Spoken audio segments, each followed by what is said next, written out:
오늘은 에스겔서 47장 1절에서 5절까지 말씀을 통해 넘쳐 흐르는 생수의 은혜라는 말씀으로 은혜를 나누고자 합니다.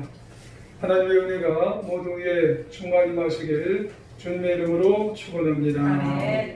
옆 사람에게 인사 한번 하시기 바랍니다. 주님의 이름으로 사랑합니다. 다른 분들에게 인사하시기 바랍니다. 성령 충만하시길 바랍니다. 오늘은 절기상으로 성령 강림 주일입니다. 혹자는 오순절이라고 부르기도 합니다. 오순이라고 하는 말은 50일을 가리킵니다. 예수님께서 십자가에서 죽으셨다가 부활하신 후 50일째 되는 날을 말합니다. 그런데 사도행전 2장에 보면은 이 오순절 절기에 성령님께서 강림을 하셨습니다. 그렇다면 우리 가운데 오신 이 성령님은 어떤 분이실까 우리가 궁금합니다. 먼저 성령님은 어떤 힘이나 기운이 아니라 하나님이라심을 의미합니다. 한마디로 성부, 성자, 성령 이 삼위가 동일하시고 동등하신 하나님 자신 이분이 성령님이십니다. 또한 성령님은 하나님이시기 때문에 무소부재하신 분으로 언제 어디에나 다 계신 분이 바로 성령님이세요. 그리고 성령님은 명칭도 아주 다양하세요. 하나님의 영이라고도 부르고 여호와의 영, 주님의 영, 하나님의 신, 주님의 신 이렇게 아주 여러 이름으로 불리우고 계신 분이 바로 성령님이십니다. 그런데 이 성령님이 구약 시대와 신약 시대에 활동하신 그 방식은 여러분 다릅니다. 가장 큰 차이점으로 우리가 볼 수 있는 것은 이렇습니다. 구약 시대에는 특정한 인물에만 성령님이 임하셨는데 신약 시대에는 모든 성도님들에게 다 임하셨다는 게 차이점입니다. 그리고 또 하나는 구약 시대에는 성령님이 임하셨다가 떠나버릴 수가 있어요. 그런데 신약 시대에는 한 번 오시면은 영원히 마음속에 계셔서 떠나는 법이 없으세요. 단지 소멸됐다고 하는 표현은 있기는 있습니다. 그러고 보면 신약시대 정확히는 성령 강림 이후 시대를 살고 있는 우리들에게 있어서 이 성령님에 대해서 보면은 참 은혜로 살고 있는 것을 우리가 볼 수가 있습니다. 왜냐하면 성령님이 주시는 은혜를 우리 모든 성도님들은 다 누리고 있기 때문에 그런 것입니다. 단 사람마다 정도 차이가 좀 있는 것이 좀 다를 뿐입니다. 그래도 중요한 것은 이런 은혜를 누릴 수 있다는 이 성령 강림절이 있다는 게 얼마나 귀합니까? 그리고 얼마나 소중합니까, 여러분? 그러면 좀 구체적으로 성령님은 어떤 특징으로 우리에게 다가오고 계신가요? 가장 큰 특징은 성령님은 육안으로는 볼 수가 없다는 것입니다. 그래서 이제 성경에 보면은 이 성령님을 비유로 다 설명을 했어요. 바람과 같은 분이라고 했고요. 불과 같은 분이라고 했고 이슬과 같은 분이라고 했고 비둘기 같은 분이라고 그렇게 말씀을 하세요. 그리고 오늘 에스겔서 47장에 보면은 성령님을 물과 같은 분이라고 그렇게 말씀을 하셨습니다. 그렇다면 왜 성령님을 물이라고 비유를 했을까요? 여러분, 물이라고 하는 것은 생명의 역사가 있기 때문에 물로 성령님을 비유를 하신 것입니다. 인류의 역사를 생각해 보면 물을 중심으로 해서 다 발달이 됐어요. 그리고 크고 작은 도시를 보면은 거의가 다 강물을 끼고 발달이 되었습니다. 그리고 인간의 몸도 여러분 몇 프로가 물이냐면 70% 이상이 다 물입니다. 그래서 우리가 건강하고 행복하게 살려면 몸의 70%가 깨끗한 물로 채워져야 돼요. 그리고 깨끗한 물이 계속해서 이 몸에서 순환이 되어야 한다는 겁니다. 그럼 인간의 몸에 이 물이라고 하는 것이 여러분 뭘까요? 그 피입니다, 여러분.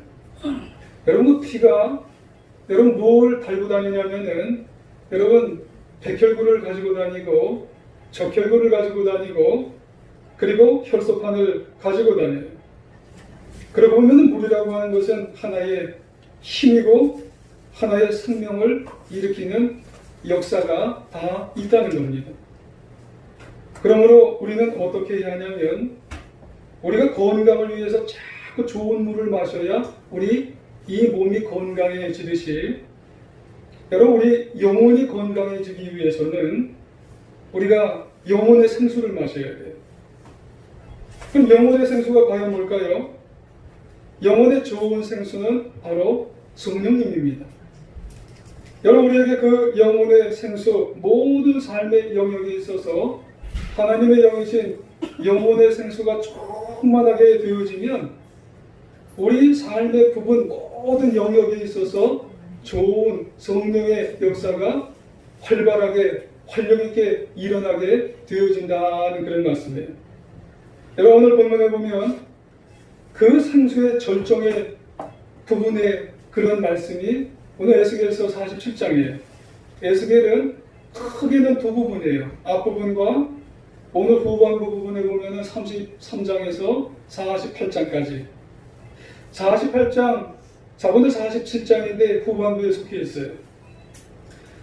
예루살렘 성 함락 이후에 하나님께서는 예레미야에게 예언의 말씀을 주신 부분입니다. 포로로 잡혀간 동족들을 위해서 위로의 말씀을 하시는 부분이에요. 희망의 메시지를 주시는 부분입니다. 그래서 그 말씀의 내용을 보면은 하나님께서 예레미야에게 성전에서 넘쳐 흐르는 어떤 환상을 주시냐면 생수의 환상을 보여주세요.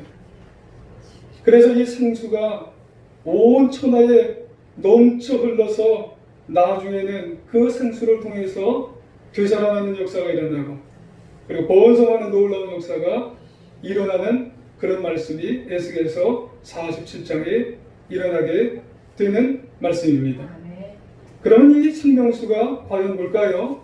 앞서 살짝 언급을 드렸습니다마는 하나님의 영, 바로 성령의 충만하심, 성령의 충만한 역사가 이런 놀라운 역사를 일으키게 된다는 말씀이에요. 아무쪼록 본문 말씀을 통해서 우리 모두도 생명수와 같은 성령님이 어떻게 역사하시는지, 어떻게 회복을 하시게 되는지 우리가 살펴보면서 우리도 성령 충만하여서 넘쳐 흐르는 성령님의 생명의 역사를 경험하여 인생을 승리하며 살아가는 주님의 자녀들 되시길 주의 이름으로 축원합니다. 그러면은 오늘 말씀에 물의 근원에 대한 환상이 나온다고 그랬어요. 그러면 이 물이 어디서부터 나올까요? 이 물은 오늘 1절에 보면 이런 말씀이 있어요. 성전 문에 이르시니 성전 앞에서 한 면이 동쪽을 향하였는데 그 문지방 밑에서 물이 나와서 동쪽으로 흐르다가 성전 오른쪽 제단 남쪽으로 흘러내리더라 그렇게 말씀합니다. 이것이 에스겔이 본 이 물의 근원의 환상이죠. 그러니까 성전 문지방에서 무엇이 그냥 컬컬컬컬 나오냐면 그러니까 물이 생명수가 그냥 넘치고 넘쳐서 흘러나갔다는 그런 말씀이에요. 그래서 그 물이 넘쳐서 오른쪽으로 흘러내려가고 그리고 그것이 계속해서 내를 이루어서 그것이 아라바로 흘러가고 그것이 바닷가로 흘러내려갔다고 하는 그런 말씀이에요. 나중에는 아라바에 있는 모든 생물들을 다 살리고 그리고 바다에 있는 모든 물까지 생명까지 다 소성하게 되었다는 그런 말씀이에요. 놀랍지 않습니까? 그런데 사실 우리가 이 말씀을 생각해 보면서 우리가 느낄 수 있는 게 뭐냐면은 에스겔 시대에는 물이 없던 시대예요. 왜냐하면은 예루살렘 그 도시에는 강이 없어요. 그 때문에 물이 이렇게 넘쳐 흐를 수가 없는 겁니다, 여러분. 그러므로 오늘 이 에스겔 47장 본문에 있는 이 말씀에 이 물이 이렇게 넘치고 흘렀다고 하는 이 말씀은 실제가 아니에요.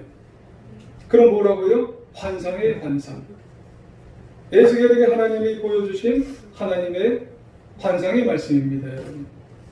따라서 그 당시에는 마실 물이 없어서가 아니라 이 물이 이렇게 흘러 넘치는 환상을 보여주신 것은 뭐냐면은 영혼을 살리기 위해서 하나님께서 환상을 보여주신 것은 먹을 물이 없어서가 아니라 영혼을 살리기 위해서 생명수를 문지방에서 흘러 넘치게 하는 그런 환상을 에스겔에게 보여주었음을 우리가 알 수가 있다는 그런 말씀이에요.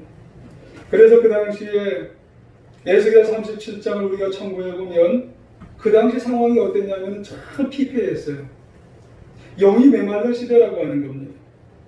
골짜기마다 죽은 시체가 참 많았고요. 그래서 냄새가 났고 사람들마다 참 무기력했어요. 그리고 생명이 사라진 모습. 그래서 그 골짜기는 무엇이 가득한 시대냐면은 절망이 가득한 시대였다고 그렇게 표현을 하죠. 그렇기 때문에 절망과 무기력과 그리고 죽은 시체가 가득한 그 곳에 하나님이 에스겔을 통해서 무엇을 지금 환상을 보여주냐면은 영혼을 살리는 그런 생명수 환상을 보여주게 되었다는 그런 말씀이에요. 여러분, 오늘날도 우리에게 있어서 사람들을 만나보면은 참 무기력한 사람들이 많아요. 참 살아있는데 활기가 없는 사람들이 많아요. 참 살아있는데 소망이 없는 사람들이 많아요. 그분들에게 이런 하나님이 생기와 같은 생명수와 같은 그런 물이 필요하다고 말씀하실런지도 모른다는 그런 말씀입니다. 그래서 생명수 환상을 통해서 맑고 시원한 생수를 통해서 성전 문지방에서 넘쳐 흘러서 하나님은 정말 영혼의 물이 없어서 메마르고 죽어가는 그 시대에 생수의 환상을 보여주면서 이런 물을 좀 먹어라. 그래야 산다고 그렇게 말씀하시게 되는 줄 믿습니다. 왜냐하면 물은 생명이 있기 때문에 이 물을 먹어야 살기 때문에 그래서 물은 이토록 우리에게 참 중요하다는 말씀을 하고 계시는 줄 믿습니다. 그래서 생수이신 이 생명수의 영이신 성령으로 우리도 충만해 나가야 하는 줄 믿으시기를 원합니다. 여러분, 이사야 58장 11절에 보면 이런 말씀을 하세요. 여호와의 영이 너를 항상 인도하여 메마른 곳에서도 네 영혼을 만족하게 하며 네 뼈를 견고하게 하리니 너는 물된 동산 같겠고 물이 끊어지지 아니하는 샘 같을 것입니다. 그렇게 말씀합니다. 하나님의 영이 생명이라는 말씀이에요. 하나님의 영을 떠나서는 안 된다는 그런 말씀이에요. 하나님의 영 속에 생명이 있다는 그런 말씀입니다. 그러므로 우리는 오직 하나님의 영으로부터 나오는 생명을 마셔야 된다는, 그래서 성령님으로 적셔야 되고 성령님으로 채워야 되고 성령님으로 충만해야지 우리가 정말로 인생을 살아가면서 활기 없음이 없어지고 그리고 소망이 다시 한번 채워져서 인생을 살아가게 되어진다는 말씀이에요. 주님도 말씀하세요. 여러분, 요한복음 4장 14절에 보면 뭐라고 말씀하시냐면 내가 주는 물을 마시는 자는 영원히 목마르지 아니하리니 내가 주는 물은 그 속에서 영생하도록 솟아나는 뭐가 되어 샘물이 되리라. 잘하셨어요. 할렐루야. 우리는 하나님의 영, 성령님의 영으로 충만해야 된다는 그런 말씀입니다. 요한복음 7장 37절 중반절 이하에 보면 이런 말씀을 하세요. 누구든지 목마르거든 내게로 와서 마시라. 나를 믿는 자는 성경의 이름같이 그 배에서 생수의 강이 흘러나오리라 하시니 이는 그를 믿는 자들이 받을 성령을 가리켜 말씀하신 것이라. 그렇게 말씀합니다. 여러분, 배에서 강물이 흐른대요. 여러분 배를 한번 보세요. 무슨 강물이 흘러요? 우리 배에 성령이 자꾸 채워줘야 되는 거예요. 하나님의 양이 여러분 우리 속에 자꾸 넘치고 넘쳐야 된다는 그런 말씀입니다. 여러분 생수를 마셔야 된답니다. 여러분 마신다는 표현이 여러분 헬라어로 무슨 뜻인 줄 아세요? 자꾸 경험하시라는 거예요. 성령님을 자꾸 경험하고 성령님을 자꾸 체험하고 성령님을 자꾸 충만하게 그렇게 인생을 살아가셔야 된다는 거예요. 그러므로 우리는 생수물을 자꾸 마시는데 한 번에 어떻게 마셔요?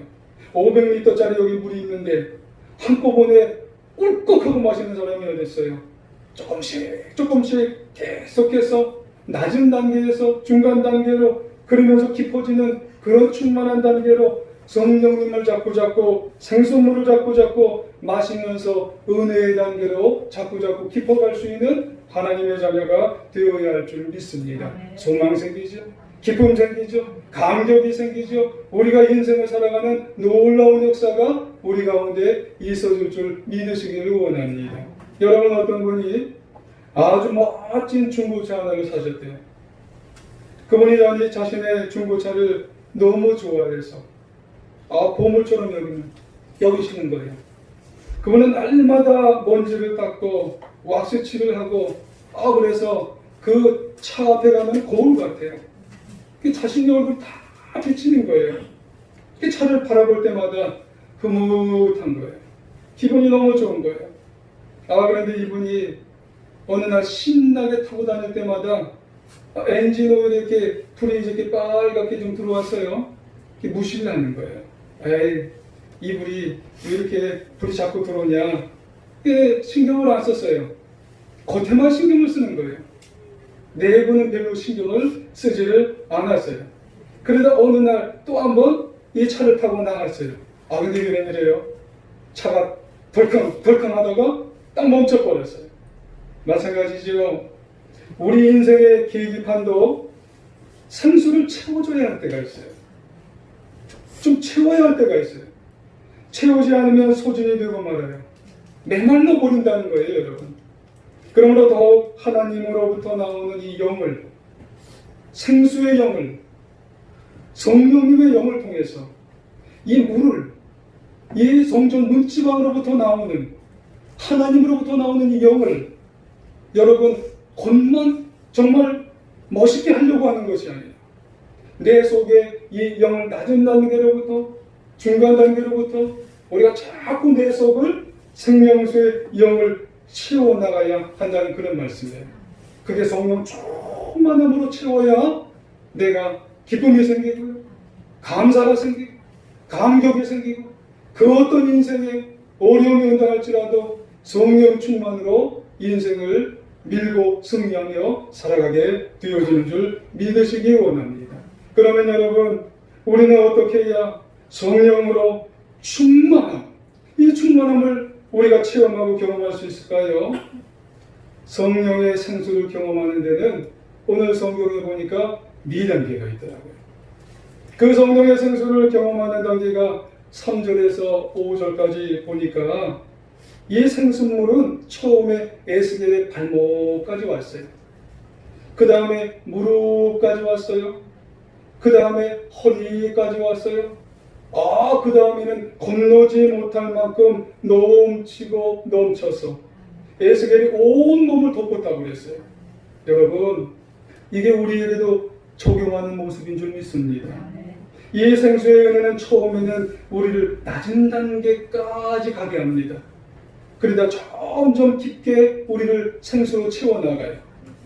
이렇게 하나님이 우리를 성령의 충만함으로 자꾸 인도하실 때 우리가 성령의 손에 붙잡혀서 우리도 그렇게 성령으로 나아가 인생을 채워나가는 주님의 자녀가 되어야 할 줄 믿습니다.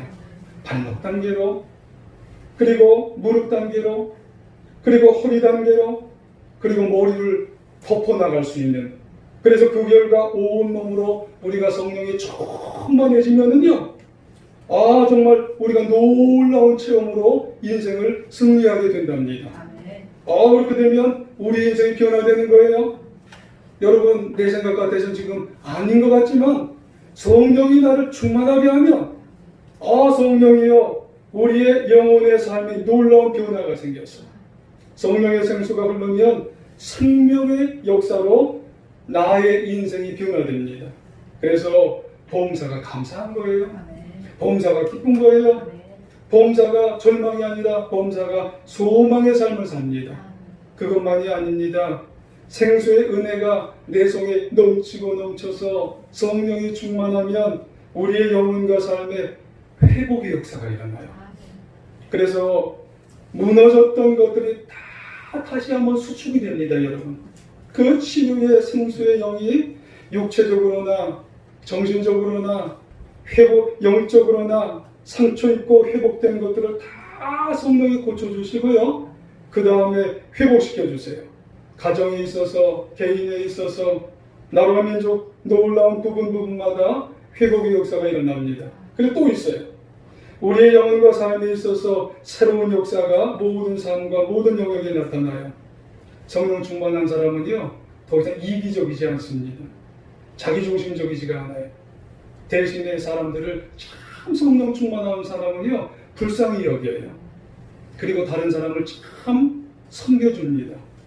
그리고 악한 마음도 없고요, 분노를 하지 않아요. 형식적인 것을 버리고 진실한 삶을 살아가기를 원해요. 그것이 한마디로 뭐라고 해요? 예수님을 참 닮습니다. 그래서 그 성령 충만한 사람을 보면 야, 어떻게 저 사람이 예수님 같아? 작은 예수야, 작은 예수. 야, 작은 예수로 살아가네. 그 사람이 곧 성령 충만한 사람의 모습인 거예요. 그러면 이렇게 생명의 역사와 회복의 역사와 새로운 창조의 역사를 일으키는 것이 중요한데, 난 그럼 지금 몇 단계인가? 여러분 한번 우리 점검해 봐야죠. 나는 지금 4단계라고 했는데 나는 지금 몇 단계의 신자여 성도인가? 여러분, 첫째 단계, 발목 신앙의 단계가 있답니다. 이 단계는 신앙의 초기 단계래요. 다시 말해서 이 단계는 발목 신자랍니다. 성령을 받기는 받은 것 같은데 아직 발목 정도밖에는 차지 않은 신자랍니다. 그래서 이 단계는 발목으로 성전을 밟기는 밟지만은 아직 인격적으로는 주님을 못 만났어요. 주님을 경험하지 못한 단계가 바로 발목 신자라는 말씀입니다. 늘 형식적인 단계예요. 혼자 힘으로는 교회를 잘 못 와요. 그래서 남편이 가자고 해야 돼요. 또 어떤 경우는 아내가 교회 가자고 그래야 가는 사람이에요. 어떤 경우는 친구가 가자고 교회 가자고 그래야 되는 단계입니다. 스스로 움직이기보다는 누군가의 권면으로 신앙생활을 유지하는 단계가 이 사람이 발목 신자예요. 그럼 여기 머물러야 될까요? 아니죠. 이 발목 신자에 머물르면 안 되죠. 더욱더 성령이 충만해서 생수물을 더 마셔야죠. 그래서 둘째 단계는 무릎 신자입니다. 이 단계를 이름하여 우리가 무릎으로 살아가는 단계입니다. 그런데 성령을 받아서 무릎을 꿇고 기도는 할 줄 알아요. 그런데 무릎 꿇고 기도한다면은 성령을 감화 받은 사람은 무릎 꿇고 기도는 해요. 하지만 여러분, 무릎 꿇고 기도한다는 것만 가지고 다 온전한 분이 될까요? 다 온전하지 못해요. 그러면 이 무릎 신자의 단계에서 여러분 더 생수를 마셔야죠. 여러분 한 단계 더 올라가야죠. 셋째 단계는 허리신앙 단계입니다. 이 단계는 허리신자지요. 우리 허리까지는 이렇게 올라왔어요. 그렇죠? 허리까지는 올라왔어요. 상당한 신앙의 깊이를 가진 그런 이제 단계입니다. 여러분, 무릎 꿇고 기도하는 것을 넘어서 이제는 겸손한 신자입니다. 충성을 할 줄 알아요. 헌신도 할 줄 알아요. 봉사도 할 줄 아는 분이 허리신자예요. 그러므로 좋은 성도는 기도하는 것만에 멈추지 말고 나아가 헌신도 하고 겸손하고 봉사하는 그런 어떤 단계까지 올라와야 되는 거예요. 근데 허리까지 올라온 신자라 할지라도 뭔가 좀 더 깊이 가려고 하면은 인간적인 계산이 들어와요. 내가 조금 더 헌신하고 조금 더 봉사하려고 하면은 거기에 대해서 여기에 내가 조금 더 하면은 이게 내가 미치는 거 아니야? 내가 손해보는 거 아니야? 이런 계산이 들어올 수도 있다라고 하는 것이에요. 그래서 인간적으로 계산이 들어가고 합리적인 생각이 믿음의 판단을 방해할 때가 있더라는 거예요. 이것이 어느 단계예요? 허리신앙이에요. 허리신앙. 그러면은 여기서 멈추면 되겠어요? 아니에요. 성령의 생수로 더 채우셔야 된다는 겁니다. 그래서 넷째 단계가 뭐예요? 머리가 충만한 신앙 단계가 이 네 번째입니다. 그렇습니다. 이 단계에는 성령 충만한 단계입니다. 물이 엄청나게 불어서 헤엄칠 수밖에 없는 단계, 육의 생각은 버리고 영의 생각으로 채워지는 단계가 네 번째 단계입니다. 할렐루야. 여러분 온 몸과 온 마음이 성령의 강물에서 완전히 헤엄치는 단계가 이 네 번째 단계라는 말씀입니다. 그런데 이런 강같이 충만한 단계가 되면 우리는 성령의 충만한 임재로 누구의 영광을 바라보며 살아갈 수 있냐면 하나님의 영광을 보면서 기뻐하면서 말이나 행동이나 일이나 무슨 일이든지 예수님의 이름을 높이며 하나님의 능력을 우리가 바라보며 살아갈 수가 있게 된다는 말씀입니다. 여러분 그렇죠? 왜 우리가 그러면 성령 충만해야 되는지 우리가 이제는 아실 겁니다. 생명수로 우리가 왜 채워져야 되는지 우리가 알게 될 줄 믿습니다. 그러므로 오늘 우리가 성령 강림주일을 맞이하여서 나는 정말 왜 생수로 생명수로 성령으로 충만해야 되는지 우리가 알게 됨으로 말미암아서 하나님 위로부터 내려주는 성령의 생수로 충만하게 하여 주시옵소서. 그 은혜를 충만하게 하여 주셔서 우리가 세상의 모든 정말 어려움들을 이기며 승리하며 살아가는 주님의 자녀도 되게 해달라고 우리가 기도하며 정말 이기며 나아가는 하나님의 자녀가 되시길 주님의 이름으로 부탁을 드리겠습니다. 정태기 목사님이라고 하는 분이 계세요.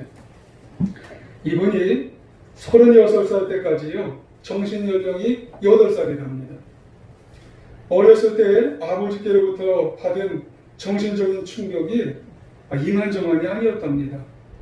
여러분 36살 때 8살 정신연령을 살아간다는 것 우리가 생각해보면 아버지가 보통이 아니었다는 것을 우리가 아실 거예요. 대인공포증이 너무 심했다는 거예요. 언어를 제대로 표현할 수가 없을 정도로 불안 증세가 있었다는 거예요. 아버지가 이 아이를 보통 코너로 모은 게 아니래요. 무슨 말만 하면 너는 다 잘못했다는 거예요. 아버지가 다 왕이에요. 이러다가 어찌어찌해서요 이 정태기 박사님 목사님이요 유학을 가게 됐어요. 근데 거기서 이 정태기 목사님이 그 나이가 드신 분에게 하나님의 영이 들어왔어요. 할렐루야. 사랑의 영이 들어온 거예요. 심리치료를 받기 시작해서 마음의 치료가 됐어요. 완전히 치료가 되셨어요. 그래서 지금은 그때와는 달리 남을 가르쳐주는 상담학 교수님이 되셨어요. 그래서 지금 저 강남에 그 상담학 교수님 원장님이 되셨어요. 여러분 그분이 고백하세요. 나는 52kg도 안 되는 아주 삐리삐리 말랐었는데 지금은 아주 등치가 좀 괜찮은 그런 분이 되셨는데 자기는 마치 에스겔 골짜기의 태골 같은 모습이었는데 하나님의 영이 들어와서 몸도 치료되고 마음도 치료되고 성령의 충만한 역사를 경험하여서 상처 입은 모든 것이 낫고 영과 육이 회복되었다고 그렇게 고백을 했다는 겁니다. 왜요? 성령 충만하니 성령의 영에 정말 사로잡힌 바 되어서 놀라운 회복의 충만한 역사를 경험케 되었다는 말씀입니다. 소프라노 김영미 교수님의 이야기입니다. 이분은 한 2년 동안 우울증과 극도의 신경쇠약증으로요 노래를 못 불렀대요. 죽고 싶다는 생각이 들었대요. 이유는 뭐냐면 어머니가 돌아가셨기 때문에. 그러면서 느낀 게 뭐냐면 영혼의 뇌사 상태라고 할 정도로 죽음이라는 게 이렇게 극심하구나. 죽고 난 이후에 내가 어떻게 해야 되지? 삶이 무의미한 거예요. 그래서 이 김경미 교수님이 너무 이 죽음에 대해서 극도로 생각을 하게 되었다는 거예요. 그러던 어느 날 이러다 정말 내가 삶이 끝나겠다 그렇게 생각을 하게 되어서 자신도 모르게 발길이 어디로 옮겨지게 되었냐면 교회로 옮겨지게 되었답니다. 그런데 이번엔 모태신앙이었는데 불구하고 교회 갈 생각은 못했는데 이번에 발길이 교회로 간 거예요. 마침 기도회에 있었는데 우울증 환자들을 위해서 기도회가 시작이 되었어요. 그리고 기도회가 우울증 환자에 대한 기도 제목이었답니다. 바로 그 시간에 성령님이 마음을 만져주었답니다.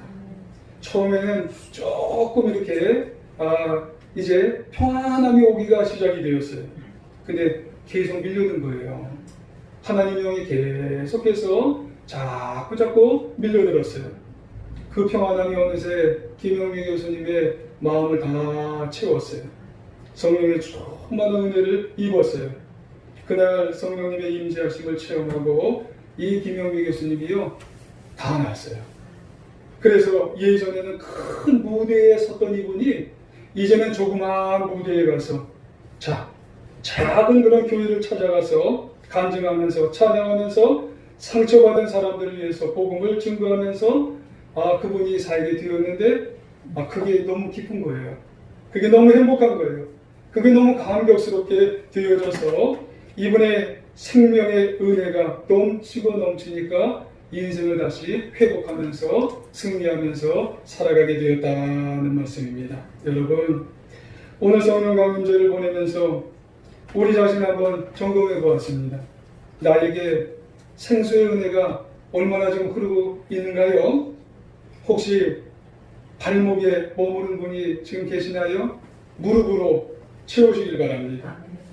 지금 무릎에 머무르고 계신 분이 계신가요? 허리까지 올려서 채우시길 바랍니다.